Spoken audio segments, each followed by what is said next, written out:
Well, thank you, Paul. That was a lovely introduction. Raised the expectations of interrogation here. I don't think I'll interrogate you. We'll see. We'll see how it works out. I had a chance, Graham, to spend part of the day with you, which was wonderful. I want to welcome you on behalf of everyone to the short side of the isosceles triangle. So if it's a triangle, I think that there's two bigger sides to the triangle than Canada, but we may be the one to emulate or envy in many ways in any case. We had a chance also to speak today. As you know, I just came back from Los Angeles last night, and seeing as my wife and I are fairly geeky, instead of Universal Studios on Sunday afternoon, we went to the Richard Nixon Presidential Library.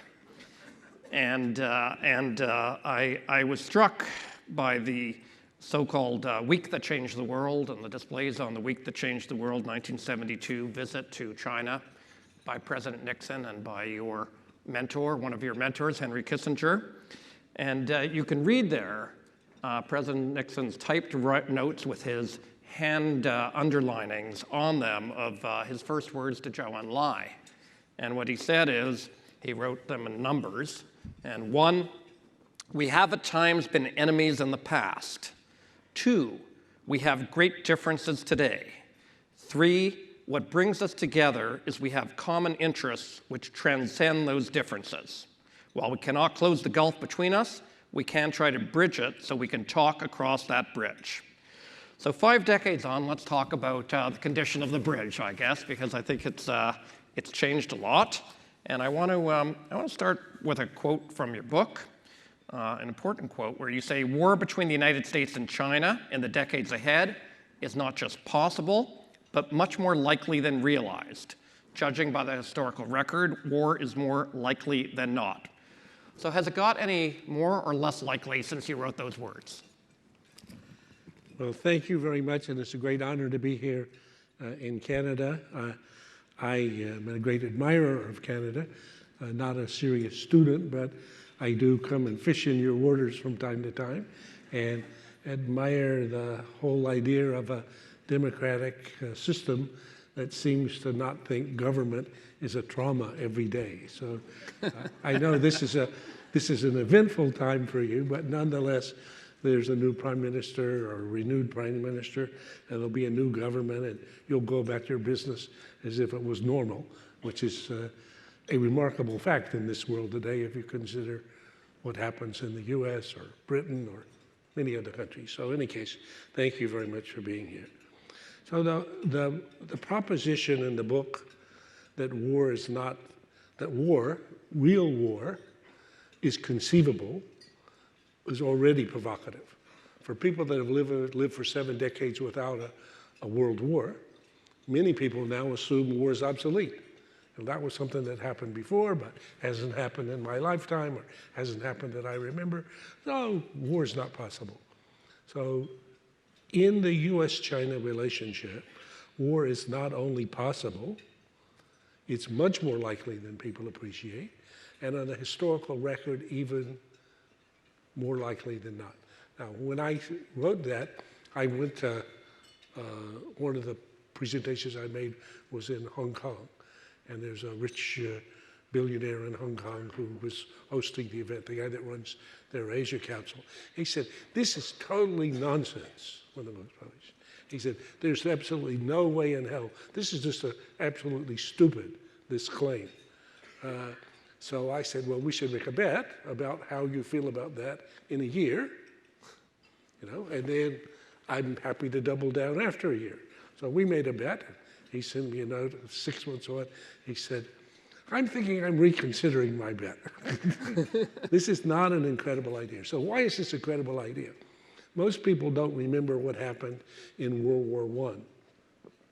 In World War I, you had a rising Germany after unification that was rivaling a ruling Britain, which had actually ruled the world for 100 years. A navy in which that rules the waves, an empire in which the sun never set. So here is Germany rising.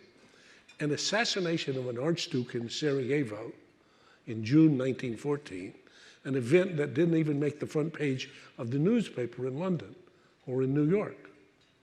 Within 5 weeks, had consumed all of Europe in a war, at the conclusion of which a continent, which had been the driver of civilization for 500 years, was basically finished.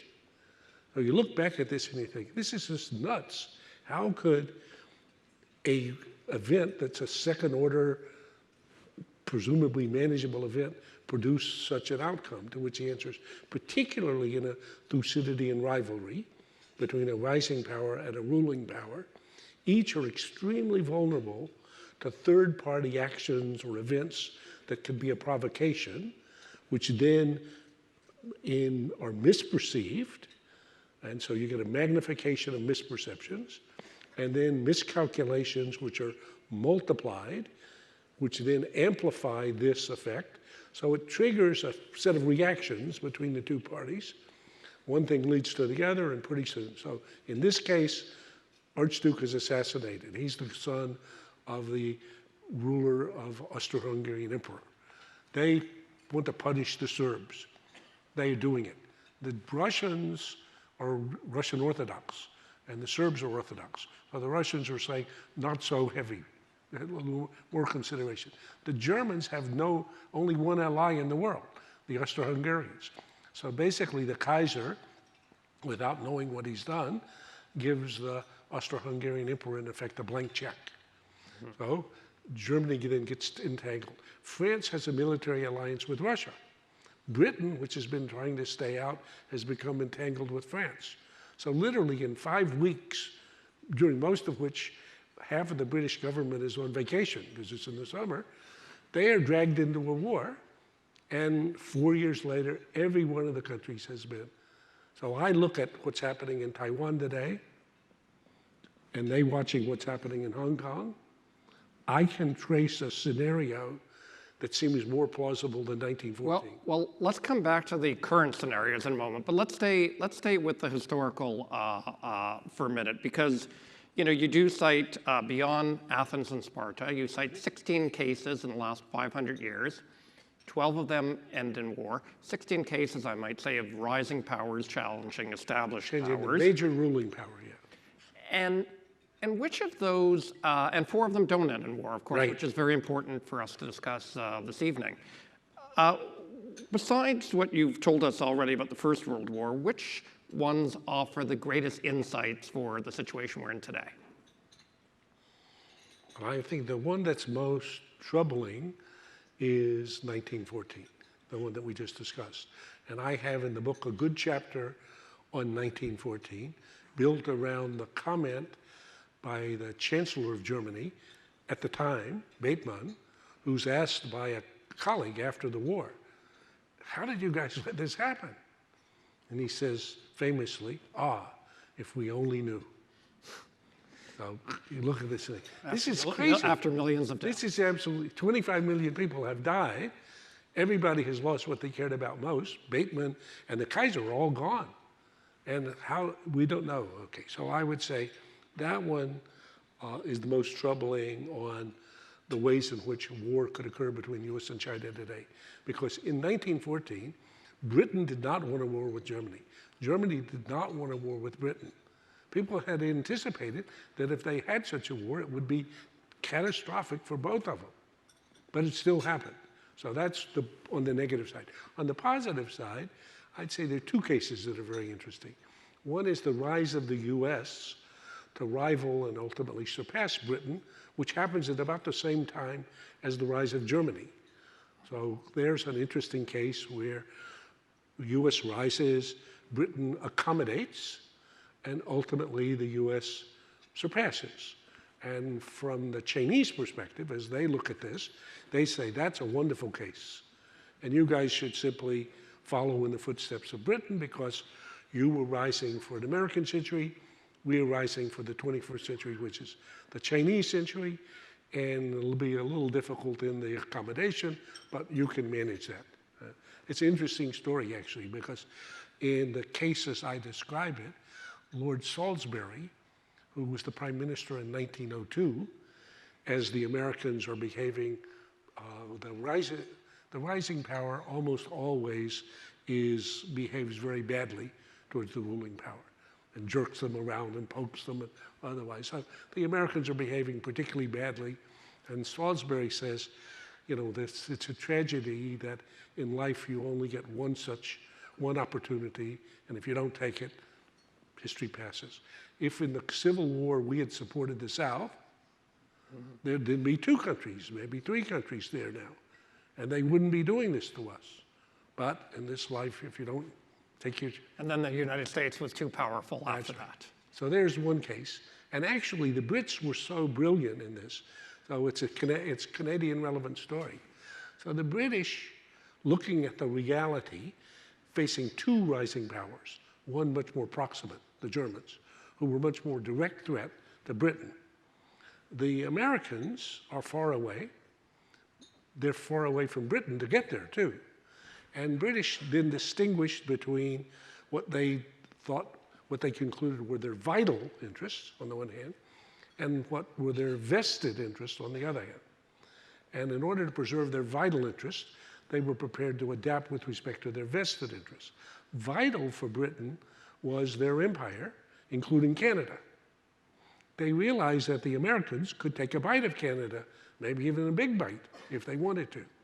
And the question of how you were to get the British Army to arrive in the Northern Hemisphere to fight the Americans, once the Americans had become as big as they were, the Navy concluded, forget about it, we're not even delivering. So the Army would keep sending notices to the Navy saying, we need plans for moving our forces to Canada, to defend Canada. And the Navy kept saying, there's no way we're going to get there, given where the Americans have gotten. So they adapted. So the other case that's interesting is the Cold War. So again... I do just want to comment that Canada, of course, didn't hesitate to go help Britain in the Second World War, but yeah. Well, and actually, the British managed the transition so effectively that the Americans came to conclude that their interests were largely aligned with the British interests. So then when World War I came, Americans immediately became the lifeline to Britain with both supplies and with credits. And then when the Americans entered World War I, they entered as the ally of Britain. So this is I mean, if you look at this case, it's a fascinating case where the Brits managed to keep most of what they cared about for a very substantial period of time, even establishing a special relationship, which then becomes part of the American role with Britain in World War II. So I would say that's a success story, both for Britain and for the U.S., given the realities of power. And in any case, there was not a war. Yeah. Well, and let's come back to the Soviet-U.S. example in a moment, but it sort of begs the question, I suppose, when you talk about the Britain and the United States and where their vital interests lie and where their sphere of influence lies. So Germany was much more threatening to them, being right next door and having its navy right next door. Can you imagine a scenario where the United States allows China to have the sphere of influence of Asia? I think it's unlikely, given Americans' views of a U.S. and, American sense of ourselves in the world, and American sense of the relationship, the treaty relationship with Japan and with South Korea. I can imagine a substantial alignment, a realignment that would have much less visible American presence there. I think if you look at what's happened in the South China Sea, basically, from the Chinese perspective, this is a China lake.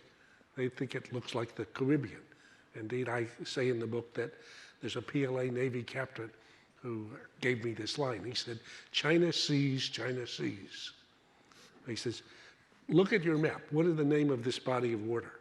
On the American map, it's called South China Sea. This other one here, East China Sea. It's not the American Sea. This is our sea. So the U.S. Navy should not be the arbiter of events there. You just happen to be there accidentally after the Battle of Midway. You've been there since World War II, but that was then, now. Tide is changing, you should recede. And that was something Teddy Roosevelt understood exactly, and they think, in similar terms. So I think for the Americans, if there were some third party, it could become more interesting. Actually, I worked for Ronald Reagan in one of my earlier stages. And on one occasion, Reagan was having a conversation with Gorbachev. This is a true story. It's almost hard to believe.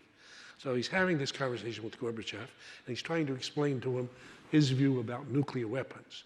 And he says, if the Earth was invaded by Martians, we would be side by side, as allies, fighting these invaders of the Earth. And the translator got slightly confused. And often Reagan would talk in ways that you couldn't tell whether, he was in a movie or whether he was, So the translator thought, maybe he thought that, or maybe he either thought, or maybe he was reporting that Martians had landed. And so there was this little bit of confusion. But once they got through the confusion, Gorbachev said, that's absolutely right, that there could conceivably be a threat so great that it would be a threat to both of us that we could appreciate. And Gorbachev and Reagan came to believe that superpower nuclear arsenals and risks of a war between the US and the Soviet Union was such a risk, which then led to some degree of collaboration. So I think actually the thought about what are threats to both the US and China that might conceivably lead intelligent American and Chinese to find that they need to cooperate, one of which is clearly not letting something happening in Taiwan or something happening in North Korea drag them into a World War III, at the end of which both will be destroyed. Climate is also appropriately conceived a similar such joint interest in which everybody but one, I think, understands that if either US and China just keep doing what we're doing, emitting greenhouse gases as the two big emitters, in 100 years we'll have a biosphere nobody can successfully live in. So neither of us can solve that problem alone.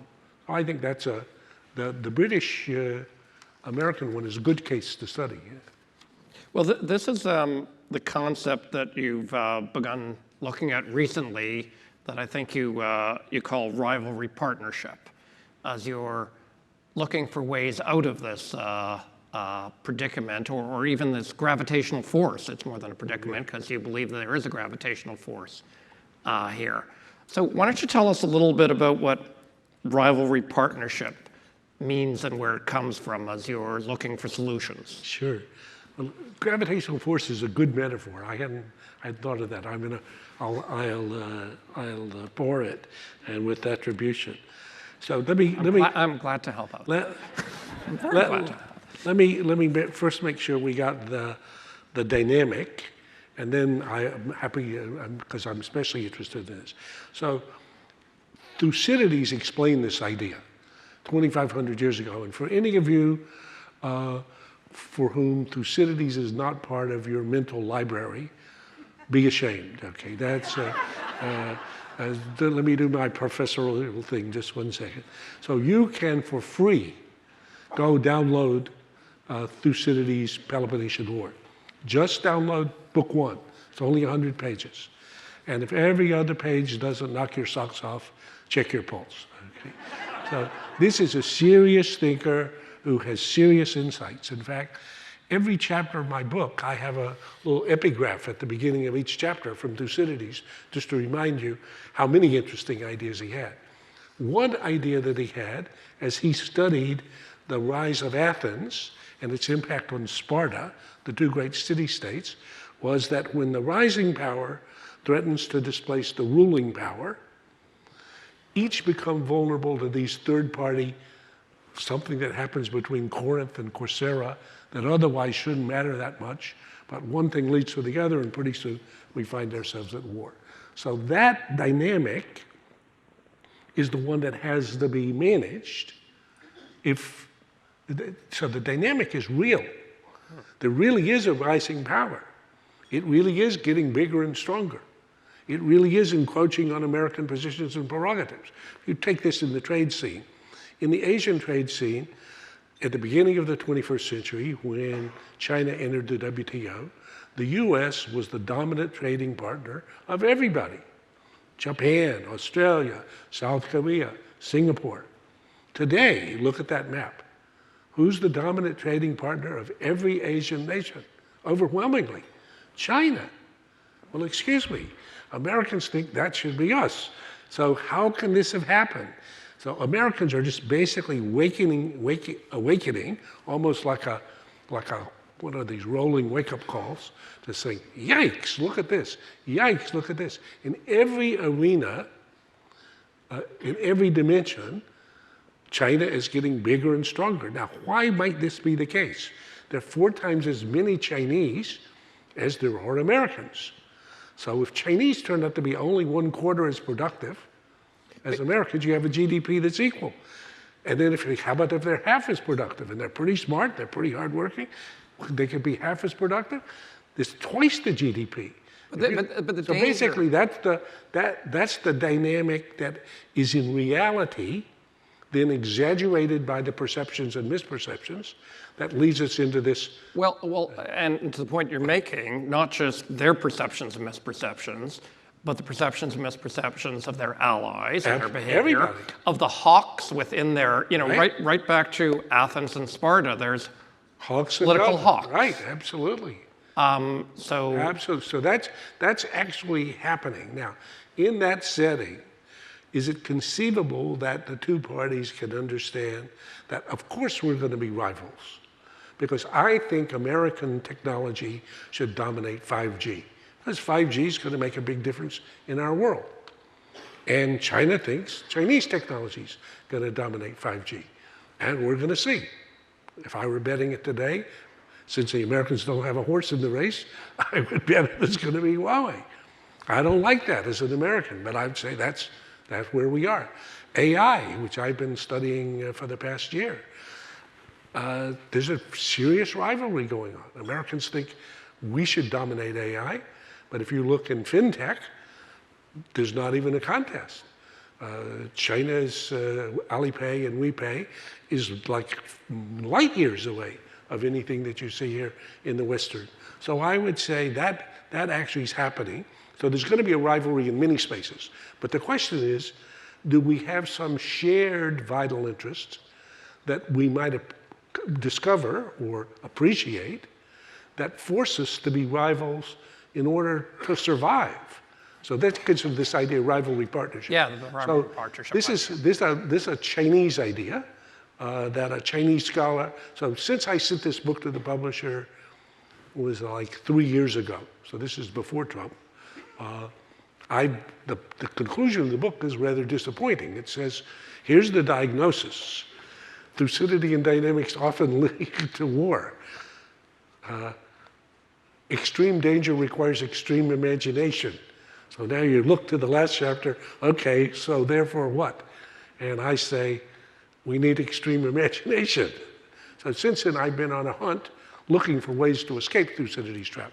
One of 9 ways I've identified is this rivalry partnership. It came from a Shanghai scholar who said, in the Chinese dynasty, the Song dynasty, which was around about 1000, so about 1,000 years ago, they faced a northern Mongolian tribe called the Liao, L-I-A-O.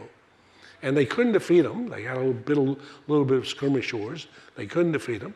So they negotiated a treaty with them. It's called the Chanyan Treaty, 1005. And this treaty said, we're going to be rivalry partners. Now, for most American diplomats, that sounds like a contradiction. Okay? So how can I be a partner to my rival, or how can I be a rival with my partner? So in this case, they had a certain domain in which they would be fierce rivals, and they had another domain in which they would be, thick partners. And so you look at this and say, well, I don't know. Now I've been studying this phenomenon. In the business world, this is not regarded as a contradiction. It's regarded as life. Okay?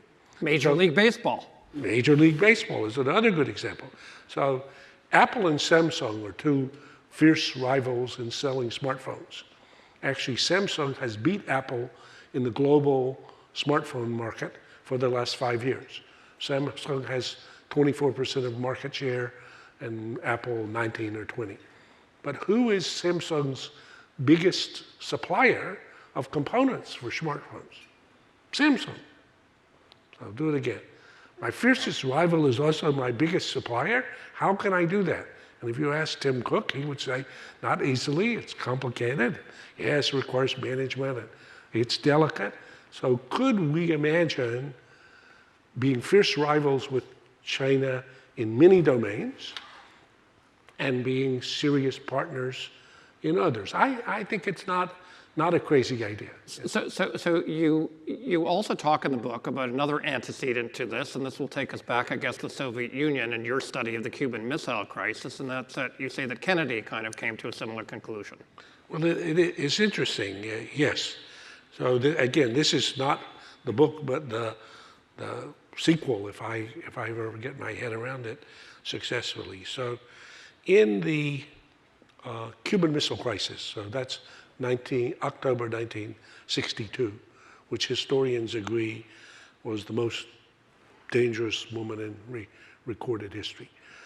Just to remind you, the US discovered the Soviet Union trying to sneak nuclear-tipped missiles into Cuba. Kennedy confronted Khrushchev publicly. There was an eyeball to eyeball for a week. Everybody thought there might be a war. I had just arrived at Oxford as a Marshall Scholar, had been there for a month. And from the British perspective, which was much more independent, American press was telling about the bad Soviets and the Soviet press telling about the bad. The British were saying, these crazy Americans and Soviets are going to blow up the world. And I was thinking, I'm 22 years old, my life is going to be over before it gets started. This is not a good idea, okay? So Kennedy thought, the president, that there was a 1 in 3 chance this end in a nuclear war that'd kill a couple 100 million people. Now that's a very sobering idea. And in the period after that, he thought and reflected on this and ultimately concluded that it simply you cannot sustain the strategy the US had adopted against the Soviet Union if it's going to lead to repeated instances like the Cuban Missile Crisis, because in one of them, there'll end up being a nuclear war and we'll all be killed. So he, in his American University speech in June of 1963, 5 months before he was assassinated, said, we're going to have to constrain this competition in order to create a world, quote, safe for diversity, by which he meant a diverse country that he thought was an evil empire, the Soviet Union, and a good free world, but they were going to have to compete only in ways that didn't lead to repetitions of the Cuban Missile Crisis. So that would be building a world safe for diversity. So could you mush these two ideas together? I think maybe. So that's the most promising avenue of escape that I currently am investigating. I wonder if you think we've backslid from that insight of 1963, Oh, because obviously he's playing off safe for democracy, right? And I think we're back to safe for democracy, kind of American evangelism. I agree. So it's a pretty uncomfortable conclusion for people who believe, as Americans and Canadians do, that human beings are endowed with unalienable rights. So that's part of the American creed, that's part of the Canadian creed. We believe the Creator endowed whoever, not Americans or Canadians, Chinese, anybody, with rights to life, liberty, and pursuit of happiness. So how about then a government that suppresses those? When you look at China and the Uyghurs and Xinjiang, and you just say, this is horrible. This is a surveillance state that's cruel and denying the rights to all these folks. He's got 1 million of them locked up. So it's outrageous. So that's right. The Soviet Union was a pretty outrageous place. That's right. So would one therefore fight a nuclear war at the end of which you were dead? Well, would that advance this purpose? Of course it wouldn't. So Reagan actually got there. Reagan put better than Kennedy did the insight, and it was his favorite bumper sticker. He said, a nuclear war cannot be won and must therefore never be fought. So now I have to constrain my whatever else I'm doing to make sure I don't have a nuclear war. So but how much do we could we constrain? recover that? Yeah. How much first of all, I just want to say that we're going to turn it open to you for some questions in a minute. So if you have some questions, we're going to have a couple of mics going around the room. And I think the people with the mics are going to come to the front of the room so they can look at you gesticulating and waving at them. I wonder how much, though, we constrain ourselves or can constrain ourselves or should constrain ourselves. Obviously, we have protests in Hong Kong going on. We have Uyghurs being imprisoned. We have Chinese Communist Party taking even more power onto itself. We have, the buildup of its military. We have a lot of things that are going that I think people find provocative. In Canada, we have the issue of 2 of our citizens who've been detained for no reason other than retaliation. We have our canola farmers suffering. There's a lot of geoeconomic power. There's a lot of repression and suppression going on. So how are we, as people who believe in values, supposed to react to that? And how slippery is that slope? Well, that's a great question, and there's no good answer. So go back to the US-Soviet competition. So, and Reagan, to take a good example.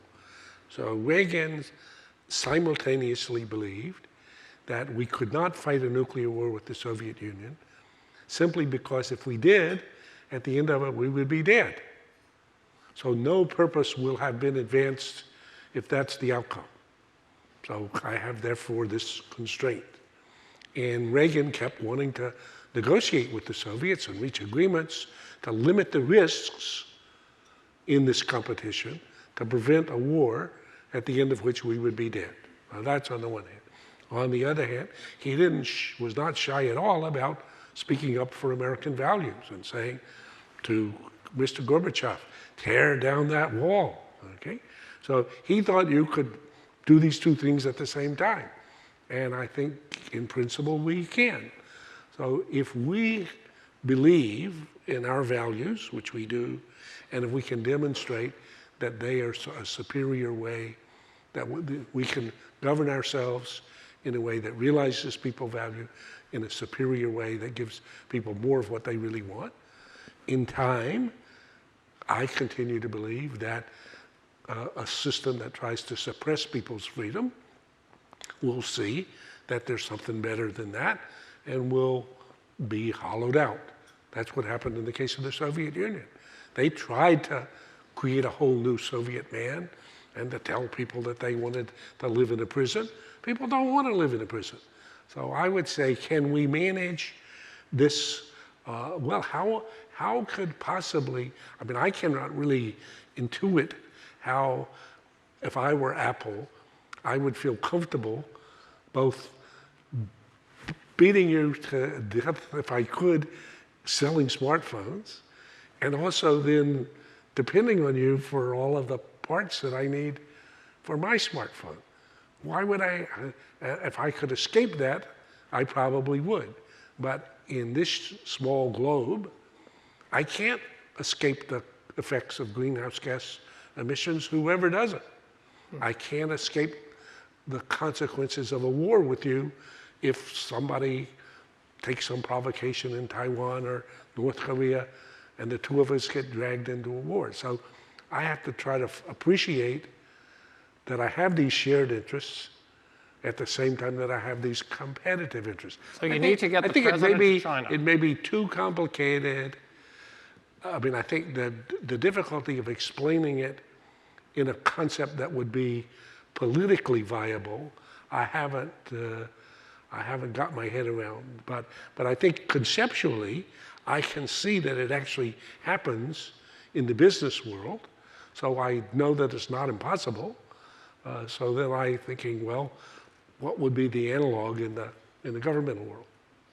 Well, we'll come back to that question as you're thinking it through over the next year or so. But in the meantime, I do want to go to the audience. Do we have any questions? I think we have a question over there.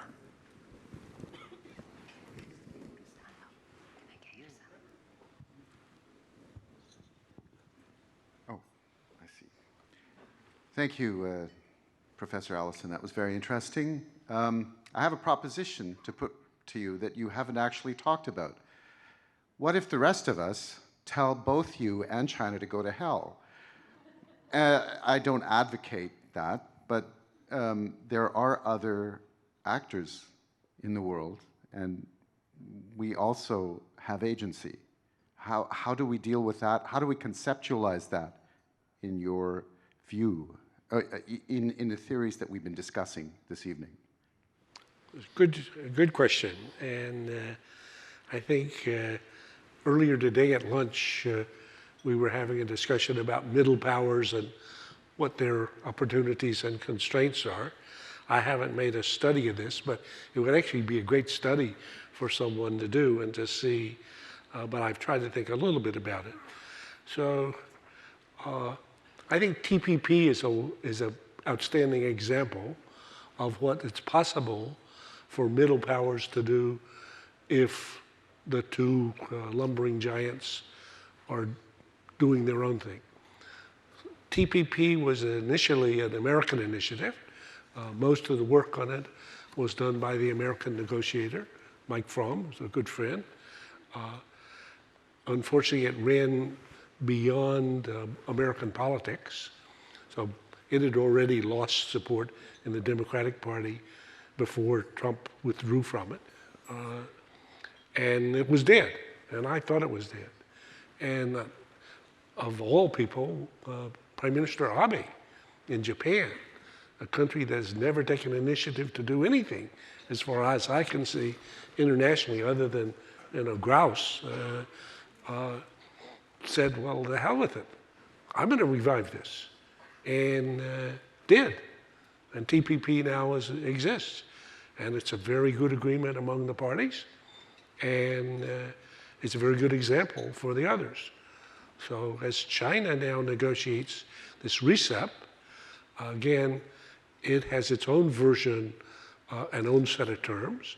They're not as, they're a level below what's in, a big level below what's in TPP, and a big level below the rules for adjudication and enforcement that's in TPP. So China would be challenged to join TPP if it did.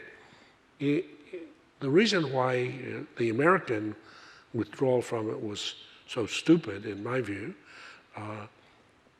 is that if the US were part of TPP, it would basically have 42% of the world's GDP negotiating with China, which is 14%. So I can tell you about the outcome of rule makers and rule takers if I know the correlation of forces. Mm-hmm. And I think that's a good example. In the Canadian story, Canada, I think, has shown itself able to enter into working relationships with many different parties. So you have negotiated a new NAFTA. I think that's likely to happen. You can be part of TPP. Actually, since Canada is a Atlantic Pacific or Pacific Atlantic, country, you could be part of the Atlantic version of this too. We like as many rules-based institutions and agreements as possible, of course. Well, and we don't like big neighbors with lots of power. Right. Well, and if you live beside a big neighbor with lots of power, which is sometimes arbitrary, and that's your history, having as many alignments otherwise. So in this, to the gentleman's question, if we think of the next 20 years, currently in PPP, which is, I think, the best yardstick for comparing national economies, China is about 14% of the world's GDP. US is about 12.5. Well, so that leaves the majority. It leaves 2/3. So there's plenty of opportunity there for the other parties if they can align. But they have to be part of an alignment. Otherwise, if they're negotiating one-on-one, they're going to have the big guy against the little guy, and you can tell how that turns out. Do we have a question over there? If not, and do we have, I can't see because of the light, but do you have somebody else over there? Because if not, I'll ask a couple more questions before we go. So you guys put up your hands if you like. I want to ask you about the U.S. administration. Okay. The U.S. administration. Okay, I realize this is a bouncing ball to ask you what the Trump administration is thinking at any given moment. But, you know, a year ago, Mike Pence gave a speech that was very much in the Michael Pillsbury, Peter Navarro type of language, and it was filled with a great deal of inflammatory language.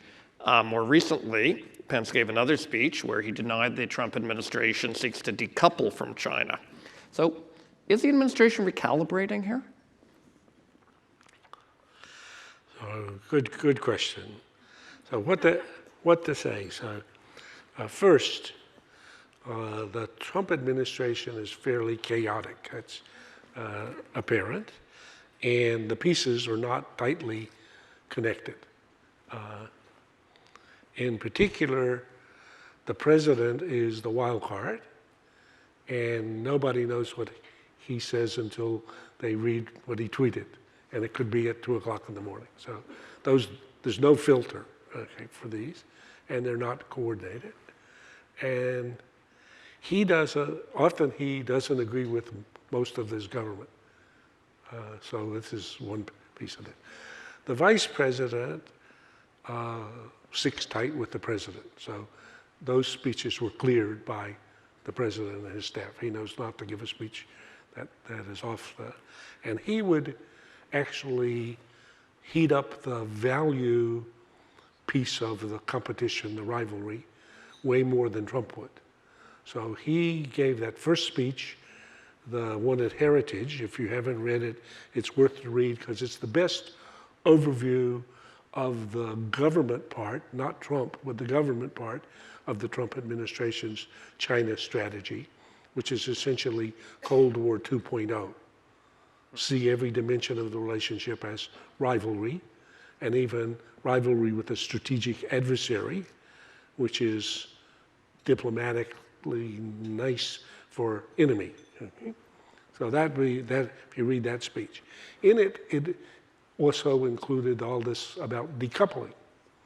And I have many friends working in the administration, and I talk to them regularly. And I have also written about this. I said, this is people talking nonsense, decoupling. What means decoupling from the Chinese economy? I said,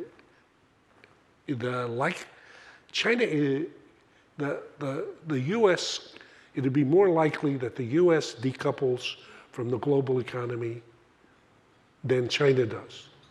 China is a backbone of the global economy. If you go to Australia or Japan or Singapore or Canada, any of America's friends, and you say, you're going to be with us or you're going to be with them, they say, don't try to make us choose between our economic relationship with China, which is essential for our prosperity, and our security relationship with you, which is essential for our security, because we can't choose. We're not going to choose. No, we're not. And so they don't. And any prime minister who chose to decouple, quote, from China, his number one trading partner, would have a recession. And he wouldn't be in office. So forget about it. It's not going to happen. So little by little, this has crept into the administration's thinking. So not decouple, instead constrain certain arenas of the competition, and especially some elements of the supply chain, an attempt to basically handicap or even destroy Huawei, advantage Americans in the competition. Now, in the Cold War, we had certain technologies that were constrained, but as China has leaped forward in all these domains, now I think actually the proposition that there's not even dual-use technologies in the claim. Technology is a security issue, so every arena becomes one in which they're seeking to do constraints. And to your point, Pence would make the ideological dimension of this much more vivid, and that actually would appeal to a very substantial number of Americans who haven't been excited about the rest of the conflict with China, but who, when they read about Uyghurs or about what's happening in Hong Kong, that excites them. Right. Okay, I think that we're about ready to. You have one more question there? Okay, we're going to do one quick question from that side. And this side, I'm sorry, this side that apparently Paul Evans said was not very responsive, did not know me, but this side is winning the night, so. Yeah. Thank you very much. I'll echo the comments of my colleague. Very interesting discussion.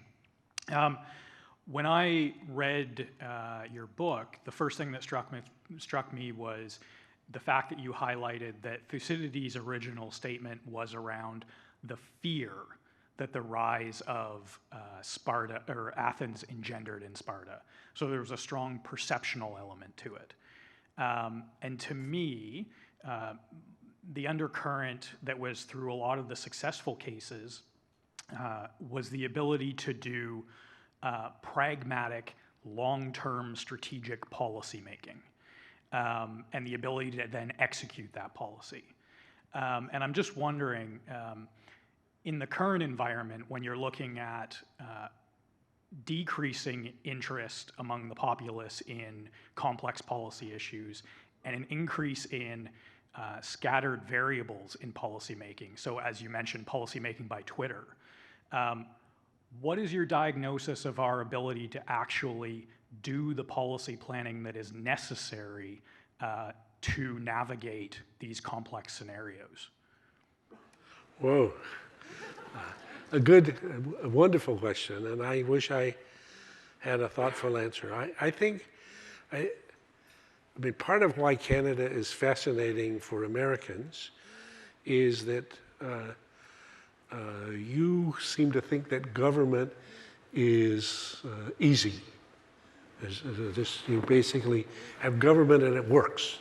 And I once made a proposal, it's about 10 years ago, that the US should subcontract Washington to Canada for 10 years, and you should fix it up and make it work and then give it back to us.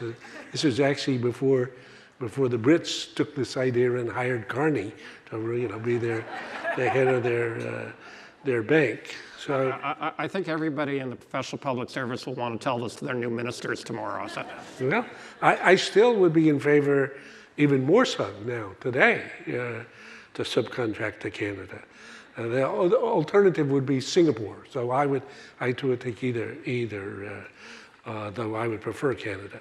So I think but in the American story now, the combination of whatever has happened with a shrinking attention span, social media, television world, 24/7 noise, spin, makes the communication and makes being serious about communication extremely hard. It makes anybody doing serious policy work, that makes it extremely difficult. So finding a way in this confusing environment to have a coherent idea and then to pursue it is a challenge for governance, especially for a government like the US. And ultimately, it's got to infect Canada. I think if it's the technology and that's the driver of this. I'm puzzled by it in the American context, but I certainly see, if I look at the US case and the British case, there's lots of similarities of why governance and democratic government as we've understood it is challenged, deeply challenged, and why having a success story is a fantastic thing. So this is a precious thing, and you should keep it successful. He said, I think, just to conclude on this, that I said today at lunch, I think Canadians are modest, and that's wonderful, and admired for that. But there's for sure, no monopoly of wisdom about what to do about this US-China relationship in Washington, for sure. And I've now become very friendly with folks in the Chinese government who are fascinated by Thucydides and Thucydides' trap. So I'm there every 2 months or so, and I talk to everybody in the system below Xi. There's no monopoly of wisdom there about what to do, for sure. So this is a space where a country like Canada that's got big stakes, understands both parties, could play a very significant role, I think, in having ideas about, how things can work and making suggestions. So that'd be my challenge to the group. I thank you for that, and I think I hope we take the United States very seriously. We study it very closely. We're beginning to do that with China, although we have not been as attentive as probably we should be. So I hope that we can contribute to that. But I also, the kinds of contributions that you've made from the Academy, when you talk about social media, I think as a former editor of a daily newspaper, the most important word in daily news is yesterday. And you like to think about the world, and you divide it up into this happened today, this happened. That's why events are much more important than trends. And if you work in a monthly, trends are more importantly. If you have a continuous stream of information, I don't know precisely how you think. All disrupted. But I know it makes it more imperative that we have people like you thinking and doing the kinds of thinking and talking and teaching that you're doing. So thank you very much for this so far. Good. We're going to have dinner now, and then Dr. Allison will be back with Louisa Savage and Peter Harder and Pascal Massat after for a panel discussion. Thank you very much.